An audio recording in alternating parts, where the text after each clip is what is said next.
Wa an Abi Hurairah radhiyallahu anhu, ban ngaulai dari Abi Hurairah radhiyallahu anhu, qala adabu pasal Abi Hurairah, marra lebat rajulun pasal orang laki min ashabi Rasulillahi, dari pan-berempan sahabat Gusti Kanjeng Nabi, bisyibin kalaban pengkir gunung, fihi panika ing dalam syibin uyainatun tining sumber kani, min ma'in dari aing azbatin setabat, fa'jabathu maka maseneng panapa syibin huda rajul, faqala maka adabu pasal rajul,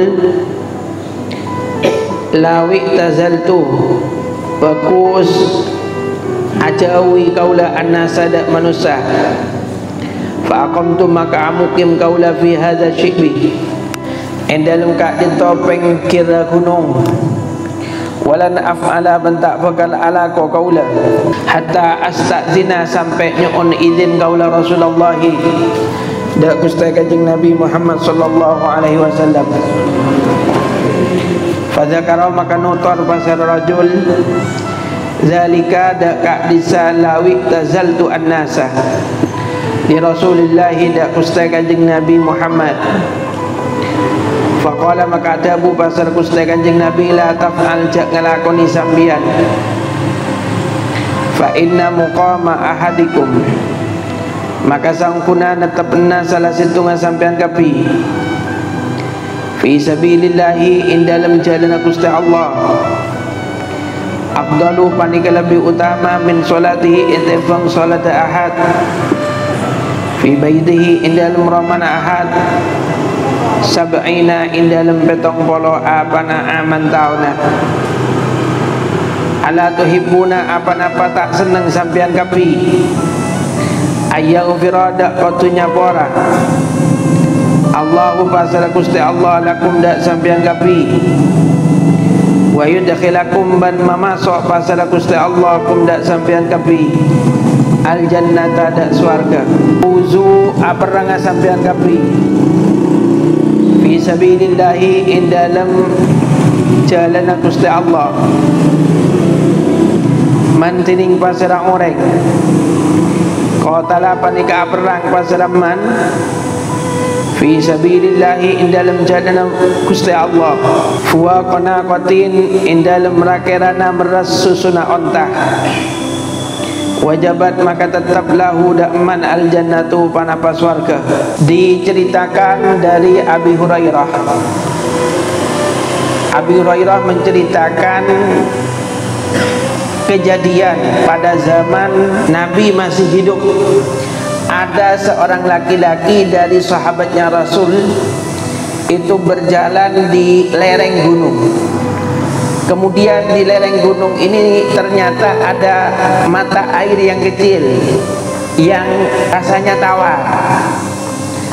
Kemudian ternyata mata air yang kecil sumbernya yang tawar rasanya itu membuat laki-laki dari sahabatnya Nabi ini senang, sehingga dia berkata, perkatanya, hendaknya aku menjauhi manusia uzlah, kemudian aku bermukim di lereng ini, tetapi aku tidak akan melakukan menjauhi manusia dan bermukim di lereng ini sampai saya minta izin kepada Rasulullah. Kemudian laki-laki ini mengutarakan keinginannya kepada Kanjeng Nabi. Apa jawabannya Nabi? Jangan engkau lakukan. Artinya kalau dia uzlah itu berarti dia mau beribadah hanya mementingkan dirinya sendiri. Sedangkan pada waktu itu yang paling utama ialah berjihad di dalam jalannya Allah. Maka oleh Nabi tidak diperbolehkan ketika laki-laki ini minta izin untuk uzlah, kemudian bermukim di lereng gunung yang ada mata air yang kecil yang tawar rasanya, oleh Nabi tidak diperbolehkan. Kenapa? Karena salah satu kalian bermukim di dalam jalannya Allah, menetap untuk membela agamanya Allah, yang berperang, berarti itu lebih utama daripada melakukan sholat di rumah selama 70 tahun. Itu konteksnya, karena pada waktu itu yang lebih utama adalah jihad membela agamanya Allah, ialah berperang dengan orang kafir. Pada waktu itu sangat dibutuhkan, sehingga oleh Nabi ketika dia minta izin untuk uzlah, berarti tidak cawe-cawe, tidak termasuk antaranya tidak ikut berperang membela agamanya Allah, membela agama Islam, maka oleh Nabi diumpamakan berperang pada waktu itu lebih utama daripada sholat di rumah selama 70 tahun. Dan ini tidak mungkin dilakukan, sholat selama 70 tahun di rumah. Maka agar lebih semangat, oleh Nabi didorong, ala tuhibbuna, apakah engkau tidak senang, apakah engkau tidak gembira Allah mengampuni kalian dan memasukkan kalian ke dalam surga? Maksudnya uzu fi sabilillah. Kalau kalian senang untuk diampuni oleh Allah dan dimasukkan ke dalam surganya Allah, maka berperanglah di dalam jalannya Allah. Apa yang dijanjikan oleh Allah bagi orang yang berperang? Barang siapa yang berperang di dalam membela agamanya Allah, kira-kira memeras susunya onta, di bawah dijelaskan ma bainal hal bataini, antara meras yang pertama dan antara meras yang kedua. Berapa menit atau berapa waktu yang dibutuhkan, maka wajabat lahu al jannatu. Jadi ketika kita memeras susunya onta, yang pertama dan yang kedua itu membutuhkan waktu. Dan ketika kita berperang di dalam jalannya Allah, kira-kira waktu antara memeras yang pertama dan yang kedua itu sudah menetapkan, mewajibkan bagi orang tersebut untuk masuk surga. Ini adalah konteks bagi umat Islam ketika perang dibutuhkan, ketika membela agama itu dibutuhkan. Maka laki-laki yang minta izin kepada Nabi, sedangkan pada waktu itu sangat dibutuhkan berjihad, oleh Nabi tidak diizinkan. Wa anhu dari Abi Hurairah, qala adabu pasara Abi Hurairah, ila adabu aki panapalafat ya Rasulullah, ma tining panapa ya dilu panika apan tinggi panapama al jihad ada jihad fi sabilillahi in dalam jalan Gusti Allah. Qala adabu pasal Gusti Kanjeng Nabi, la tastati'una, tak bakal mampu sampean kapi huda ma ya'dilu al jihad. Fa'adu maka abali pasal sahabat alaihi atas Gusti Kanjeng Nabi marrataini kalaban dukaleh aw salatan atau kalaban telokaleh.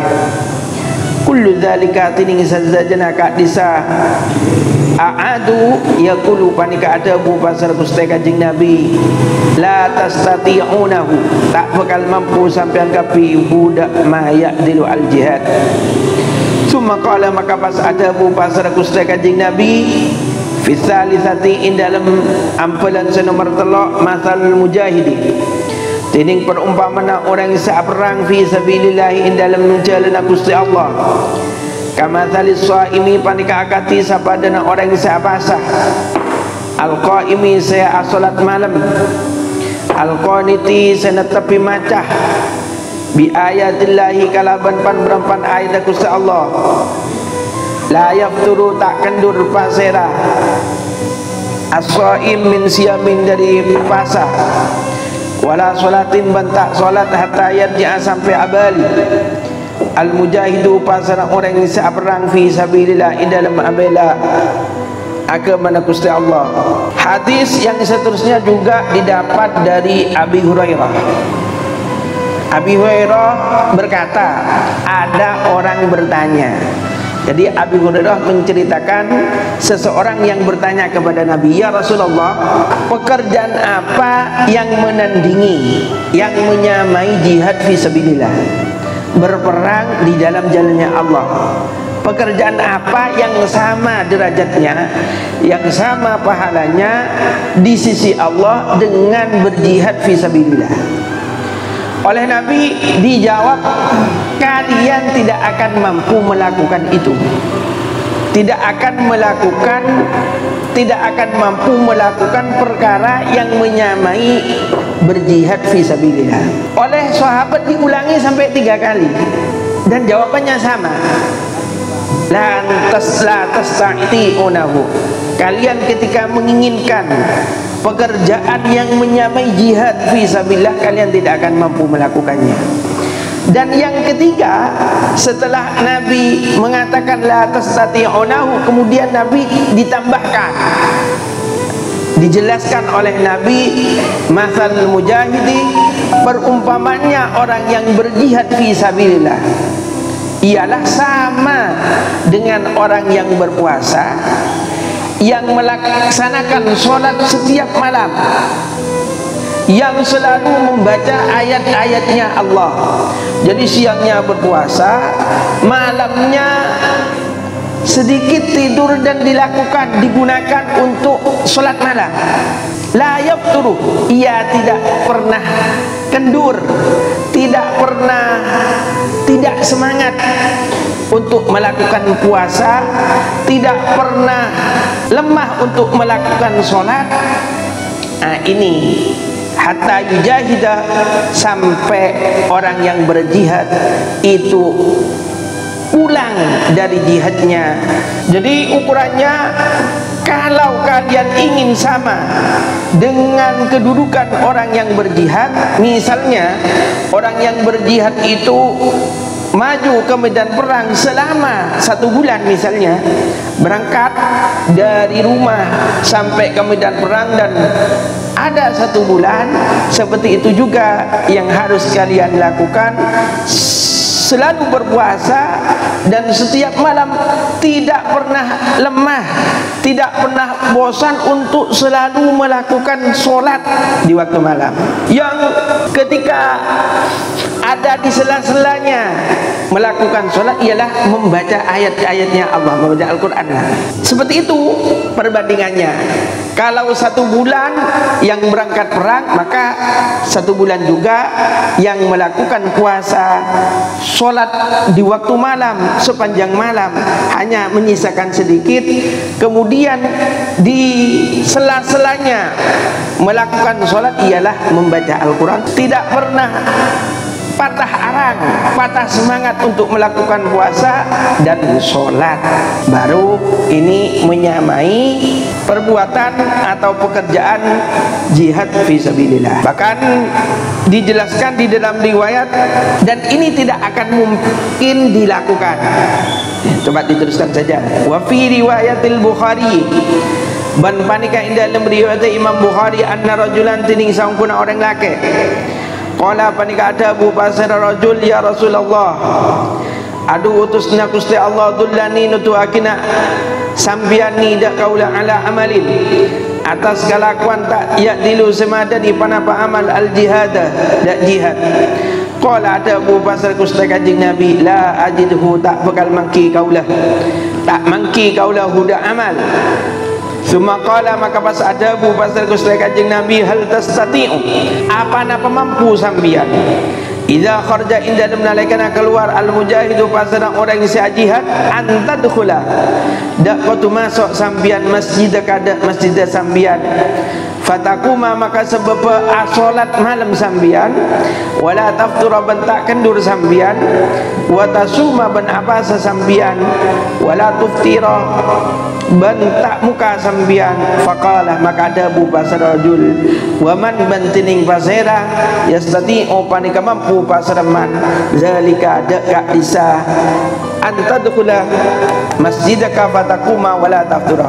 Jadi ini menjelaskan, menguatkan apa yang dikatakan oleh lafadznya Imam Muslim, oleh Imam Bukhari, dijelaskan bahwa persamaannya orang yang berjihad ialah ketika orang yang berjihad itu keluar, engkau masuk ke masjid, kemudian di masjid itu kamu pekerjaannya hanya sholat dan tidak pernah bosan, tidak lemah, dan puasa tidak pernah berbuka.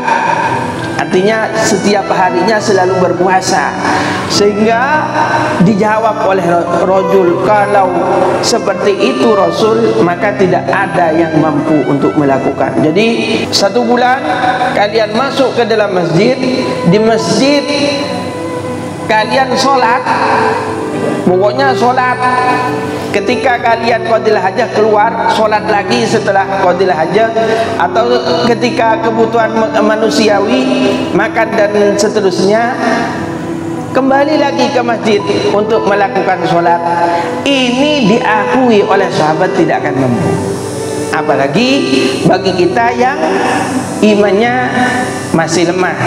Sahabat yang imannya itu lebih tinggi daripada wali yang paling tinggi, anggaplah Syekh Abdul Qadir Al-Jilani, sahabat yang paling rendah, lebih tinggi imannya, lebih kuat imannya daripada wali yang tertinggi, Sultanul Aulia.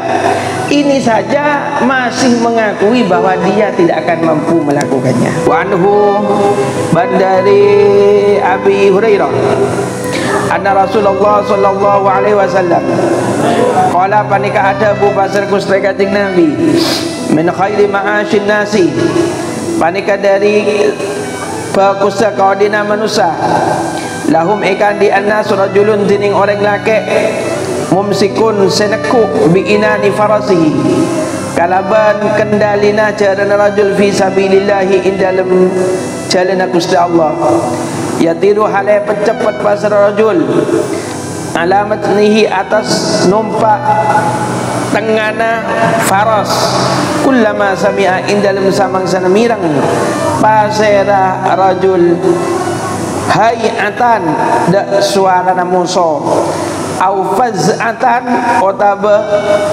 suara semata kerjat toroh, maka cepat pasar rajul alaihi atas numpak farasi yabdawi halai nyare pasar rajul al-qatla dak mate wal mauta ban mate mazannahu inda lempan berempan tempat persangkaana rajul aw rajulun otaba orang laki fi unaimatin inda lem golongan keni fi ra'si sya'afatin inda dalam koncokan gunung min hadhi syafi dari kak dinto lereng otaba pengkira gunung aubat niwatin otaba dalam jurang min hadhil audiyati dari kak dinto pan berapan jurang yukimu hale acu menengaki pasar rajul as-salat tidak salat wa yu'ti ban apareng pasar rajul az-zakat tidak zakat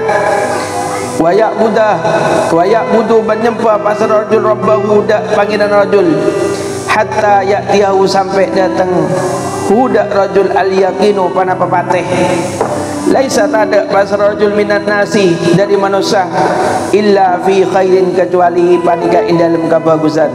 Didapat dari Abi Hurairah bahwa Rasulullah bersabda, sebagian dari kebaikan kehidupan manusia, termasuk dari kebaikan kehidupan manusia, ada seorang laki-laki yang memegang kendali kudanya di dalam membela agamanya Allah. Ia bersegera untuk menaiki punggung kudanya sekira mendengarkan suara musuh atau sekira mendengarkan suara yang mengagetkan, maka ia langsung bersegera menaiki kudanya. Apa yang ia cari? Ia hanya mencari imma membunuh atau terbunuh. Madzannahu, di dalam persangkaannya. Jadi termasuk kebaikan bagi manusia. Jadi satu orang tetapi menjadi kebaikan orang banyak. Siapa? Ialah ada seorang laki-laki yang mau mengorbankan jiwanya, mau mengorbankan hartanya untuk membela agamanya Allah. Jadi orang laki-laki ini satu orang tetapi kebaikannya untuk manusia. Bagaimana? Ialah orang yang berperang di dalam jalannya Allah. Di sini diceritakan, kalau dulu kan pakai kuda, kalau sekarang sudah tidak ada pakai kuda. Jadi ini kita imajinasikan zaman dulu, dia segera ketika ada pengumuman bahwa musuh telah datang, langsung ia bersegera untuk menaiki kudanya membela agamanya Allah. Ketika ada pengumuman, kalau di dalam ceritakan biasanya kalau ada musuh menyerang itu biasanya ada tanda anak panah. Anak panah, bola api, berarti itu sudah menandakan musuh datang dan harus bersiap. Nah, ini maksudnya faza'atan, maka ia segera menaiki kudanya. Dia yabtawi al-qatla wal mautah, yang menjadi pilihan, saya akan memenangkan peperangan ini atau saya mati dalam keadaan syahid. Atau pilihan yang kedua, ya yang tadi, orang yang uzlah. Uzlah itu berarti dia menjauhi dari manusia, ada di satu lereng atau di tempat yang jauh, baik itu di lereng gunung atau di dalamnya jurang. Apa yang ia lakukan? Ia yuqimu as-salah wa yu'ti az-zakah wa ya'budu rabbahu hatta ya'tiyahu yaqin al-yaqin. Yang ia laksanakan ialah hanya sholat. Kalau ada kewajiban zakat, ada harta di rumahnya dan kewajiban zakat, ia berikan. Kemudian menyembah kepada Allah sampai datangnya kematian. Laisa minan nasi illa bi khairin. Dia tidak pernah berbuat kezaliman, berbuat kesalahan, tidaklah ada baginya kecuali di dalam kebaikan dari manusia. Jadi dua orang ini, satu yang berjihad, yang dua ini walaupun dia menjauh tetapi dia curahkan kehidupannya, dia curahkan semua waktunya untuk beribadah kepada Allah. Itu juga bermanfaat kepada manusia. Satu orang juga memberi manfaat kepada manusia, karena nanti dia disebut dengan al-abdan, yang menjadi pondasi atau menjadi tempat melihatnya Allah sehingga tidak datang siksanya Allah. Itu berarti kan satu orang tapi bermanfaat kepada manusia. Wa anhu anna Rasulullah qala inna fil jannati mi'ata darajatin. Saungkuna panika ing dalam swarga mi'ata darajatin, pada 100 derajat. A'addaha senyiapaki hada mi'ata darajah. Allahu pasar Gusti Allah lil mujahidina dapan berapa orang jihad fi sabilillah ing dalam jalan Gusti Allah. Matining jarak bainad darajataini, seindalem antara dua derajat, kama panika akati perkara bainas samai sebada indalem antara langit wal ardi ban bumi. Jadi Abi Hurairah memang termasuk di antara sahabat yang paling banyak, 7 sahabat yang paling banyak meriwayatkan hadis. Jadi di antara sahabat yang punya kelebihan al-muftun, sahabat-sahabat yang ahli fatwa ialah sahabat yang banyak meriwayatkan hadis, dan termasuk di antara Abu Hurairah. Bahwa kata hadis yang didapat dari Abu Hurairah, Rasulullah bersabda demikian, bahwa di dalam surga itu ada 100 derajat, ada 100 tingkatan, yang mana Allah siapkan 100 derajat ini, 100 macamnya kenikmatan itu Allah persiapkan untuk orang-orang yang berjihad di dalam jalannya Allah. Dijelaskan ternyata antara yang dua derajat, yang 100 itu, antara derajat yang paling bawah dengan derajat di atasnya itu jaraknya antara langit dan bumi. Jadi ini bahasa kiasan. Bahasa kiasan bisa diartikan hakiki, bisa diartikan majazi. Kalau diartikan hakiki berarti dia punya satu kerajaan yang itu luasnya sama dengan langit dan bumi. Jaraknya antara langit dan bumi. Itu kalau hakikinya. Tapi kalau majazinya, iya, antara dua derajat ini itu kenikmatannya dengan kenikmatan derajat yang kedua sama seperti bedanya antara langit dan bumi. Jadi bahasanya seperti itu. Biasanya orang kalau kemah nyaman, buah sebaik apa lagi dengan buah turin, misalnya pas ada orang tua berkata pada ben langit bentapai, itu bukan maksudnya bukan langit bentapai itu jaraknya, tetapi mengkiaskan bahwa jarak dari antara buah yang pertama yang tidak ada rasanya apa-apa dengan buah yang kedua yang itu kelezatannya luar biasa, itu seakan-akan yang pertama tidak ada sama sekali. Seakan-akan yang pertama itu tidak ada kenikmatan, tidak ada kelezatan sama sekali, sehingga dikatakan oleh orang tua jauh langit bentapai. Kan beda kemah nyaman buan turin ben hubungan suami istri, kan biasa jauh langit bentapai. Ya jangan diukur langit bentapainya, tapi itu adalah kiasan kenikmatan makan buah-buahan ketika dibandingkan dengan berhubungan suami istri misalnya, itu tidak ada bandingannya. Itu misalnya ini. Jadi ini ada 100 derajat yang Allah persiapkan untuk orang-orang yang berjihad, yang mana antara dua derajat itu seperti antara langit dan bumi dari jauh. Jadi ini bahasa kiasan.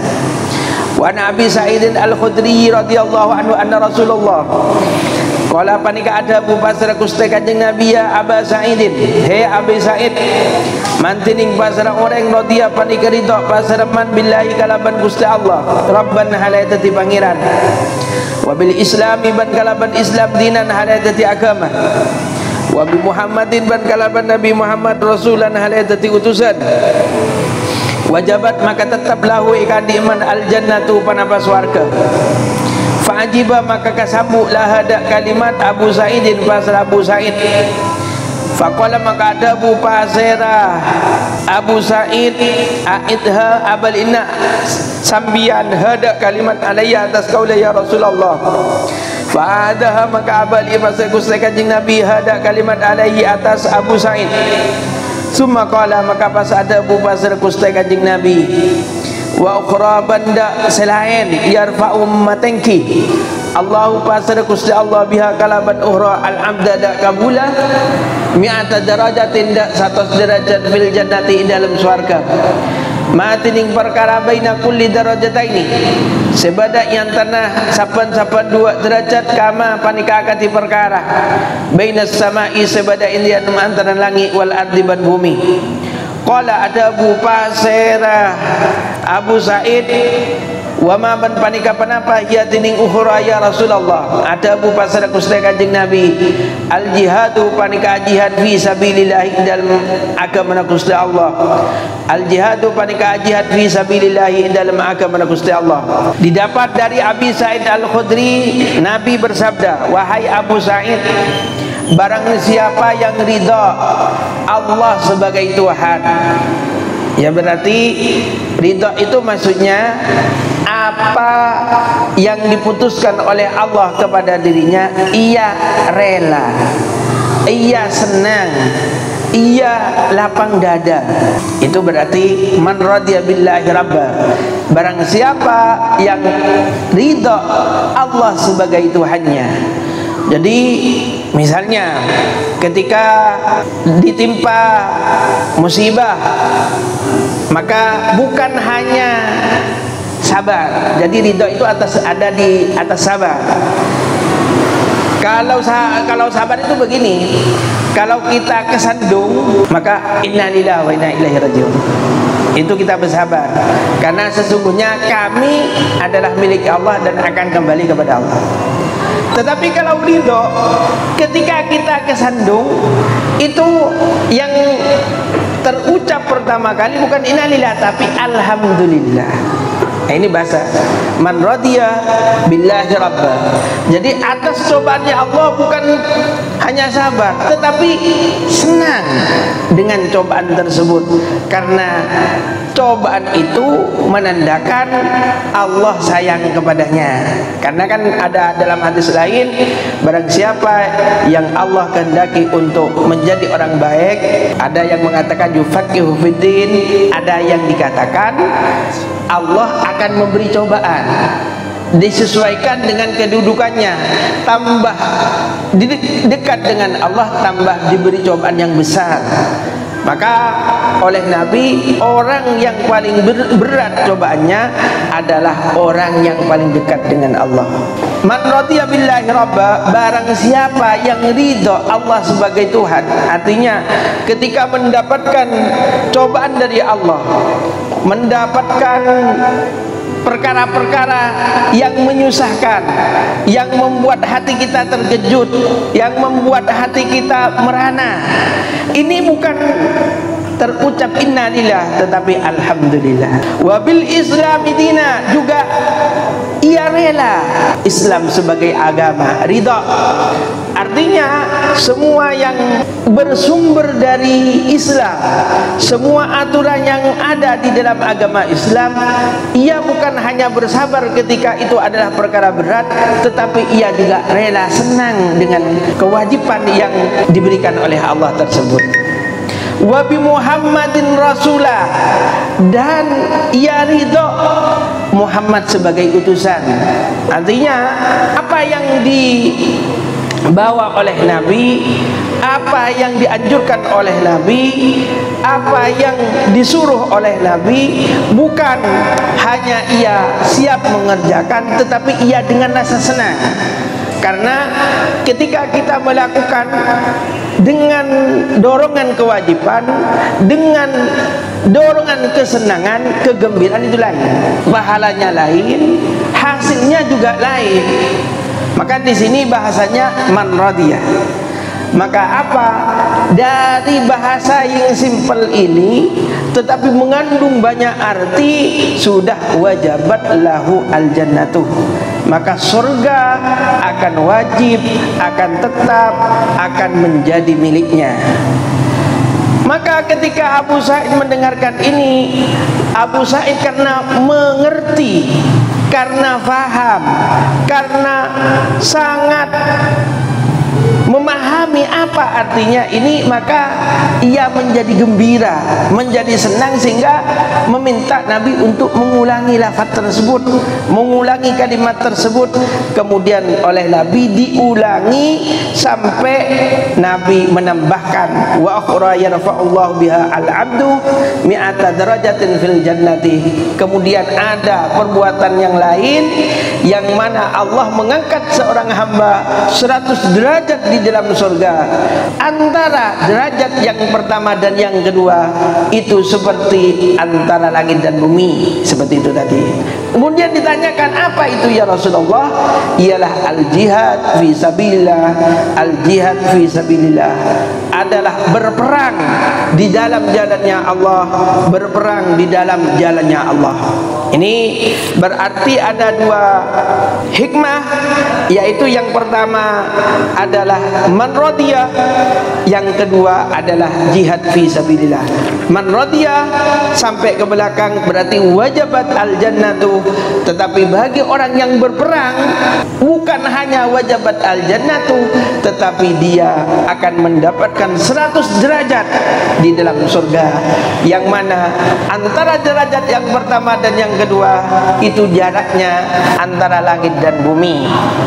Wa an Abi Bakrin bin Abi Musa al-Asy'ari qala ada Abu Basra Abi Bakrin sami'tu mirang kaula Abi dak bapak kaula radhiyallahu ta'ala wa huwa banzining Abi bi hadratil adwi panikah bada iya dan Musa. Yaqulu ada Abu Basra Abi qala ada Abu Rasulullah pasara Gusti Kanjeng Nabi, inna abwabal jannati saungkunapan berempanlah bengas warga tahta zilal suyufi panika iba benah jang bajang napan berempan pedang. Faqama maka ada Abu rajulun pasera orang laki Rasul hayati semaba tengganah semaba kabadanah seinah. Faqala maka ada Abu pasera rajul ya Aba Musa, hei Aba Musa, anta apa tining sambian sami apa ni kamirang sambian Rasulullah dak Gusti Kanjeng Nabi yaqulu ada Abu pasera Gusti Kanjeng Nabi hadza dak kadin ta inna abwabal jannah. Qala ada Abu pasera Abu Musa na'am engki. Qala ada Abu Basra Abi Bakrin faraja maka abali pasera rajul ila ashabihi dapan berampan sahabat rajul. Faqala maka ada Abu Basra rajul aqra'u ma kaula alaikum atas sampean kapi assalamu ada salam. Summa kasara maka bas mecah pasera rajul jafna sayfihi sarungau tabada bedana pedangah rajul. Falqahu maka muang pasar rajul huda jafna sayfi. Summa masya maka pas ajalan pasar rajul bisayfi kalaban pedang rajul ilal adu ida Musa. Fadarabah maka nukol pasar rajul bihi kalaban sayfun hatta kutila sampai ibaten pasar rajul. Dari Abi Bakrin bin Abi Musa al-Asy'ari, ia berkata, aku mendengar bapakku berkata, sedangkan bapakku itu ada di depannya musuh. Ia berkata, Rasulullah bersabda bahwa pintunya surga itu ada di bawah bayang-bayangnya pedang, ibaratnya perang, ada di bawah kelebatannya pedang. Ada orang yang pakaiannya jelek, rambutnya gimbal, Rasul hayah, pokoknya tidak menawan. Ia berkata, rajul ini berkata kepada Abu Musa, hei Abu Musa, apakah engkau mendengar Rasulullah bersabda ini? Oleh Abu Musa dikatakan iya. Kemudian oleh Abi Bakrin yang menceritakan hadis ini, orang laki-laki itu yang keadaannya kotor, wajahnya kotor, rambutnya gimbal dan semacamnya, ini langsung aqra'u alaikum assalam, saya mengatakan selamat kepada kalian. Kemudian dia kembali kepada temannya dan berkata selamat. Kemudian dia membuka sarung pedangnya dan ia lemparkan dan membawa pedangnya menghadapi musuh. Kemudian ia berperang sampai ia terbunuh. Berarti sangat layak untuk orang Islam yang dibutuhkan untuk membela agamanya atau membela negaranya. Jadi kalau sekarang masuk ke yang kedua, ialah jihadun nafsi. Jadi ada perang yang di situ secara jasmani langsung turun ke medan perang, atau hari ini itu adalah perang memerangi hawa nafsu. Karena kalau sekarang negara Indonesia adalah negara yang mengayomi semua agama. Indonesia dari asasnya walaupun itu mengakomodir semua agama, tetapi dari semua ayat-ayatnya itu ada dari ayat Al-Quran dan hadis, dari butir 1 sampai butir 5. Indonesia untuk jihad ini mungkin ini yang paling layak dan paling pantas itu ketika terjadi seperti Palestina dan semacamnya. Tapi kalau Indonesia, hadis ini kita simpan untuk menjadi kesemangatan.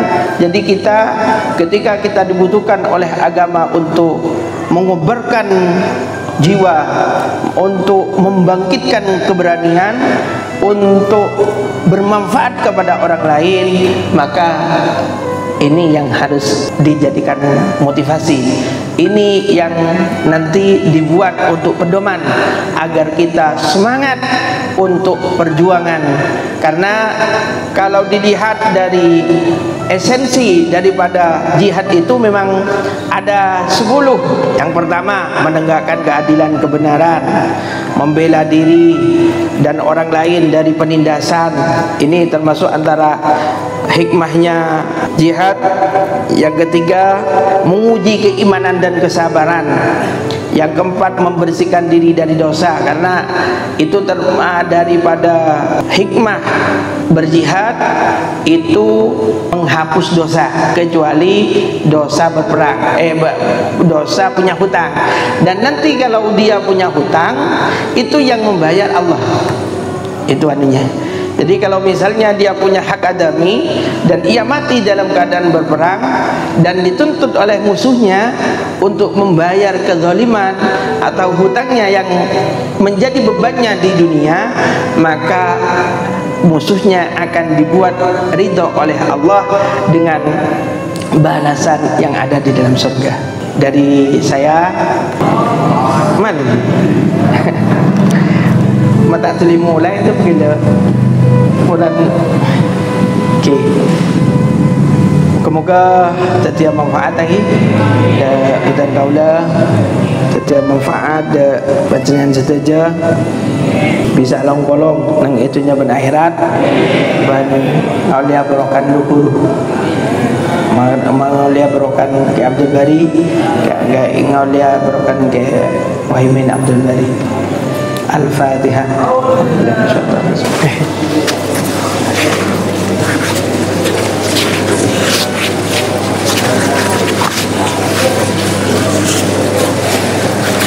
Waalaikumsalam.